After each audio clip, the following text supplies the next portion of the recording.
اعوذ باللہ من الشیطان الرجیم، بسم اللہ الرحمن الرحیم۔ السلام علیکم پیارے بہن بھائیوں، میں آج آپ کے ساتھ انتہائی سنہرے الفاظ آپ کے ساتھ شیئر کر رہا ہوں۔ کوشش کیجیے گا ان پہ عمل کرنے کی، اللہ پاک ہم سب کو توفیق عطا فرمائے۔ پہلا ہے بسم اللہ الرحمن الرحیم۔ اے اللہ ہمارے دلوں کے تالے اپنے ذکر سے کھول دے، یعنی اللہ پاک کا کثرت سے ذکر کرنا چاہیے، اور ہمارے دل جو زنگ آلودہ ہیں ان سے زنگ اتر جائے گا، اللہ پاک کی طرف راغب ہوگا، تو ہر وقت اللہ پاک کا ذکر کرتے رہنا چاہیے۔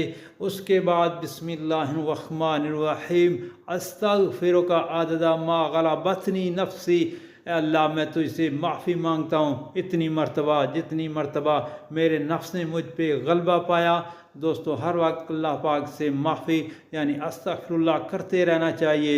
اس کے بعد بسم اللہ الرحمن الرحیم، وَمِن شَرِّ حاسد اذا حسد، یعنی حسد کرنے والے کے شر سے جب وہ حسد کرے۔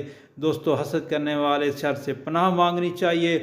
اس کے بعد رسول اللہ صلی اللہ علیہ وآلہ وسلم کا ارشاد پاک، بیواؤں اور مسکینوں کے لیے کوشش کرنے والا اللہ کے راستہ میں جہاد کرنے والوں کی طرح ہے، یا اس شخص کی طرح ہے جو دن میں روزے رکھتا ہے اور رات کو عبادت کرتا ہے۔ دوستو اس میں حقوق اللہ کا بہت واضح ذکر ہے۔ دوستو بیواؤں مسکینوں کی مدد کیجیے، اور اللہ پاک ہم سب کو اس پر عمل کرنے کی توفیق عطا فرمائے۔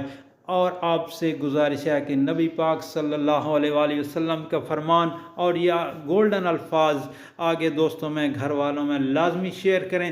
اللہ پاک آپ کی مشکلیں آسان فرمائے اور پریشانیاں دور کرے، آمین۔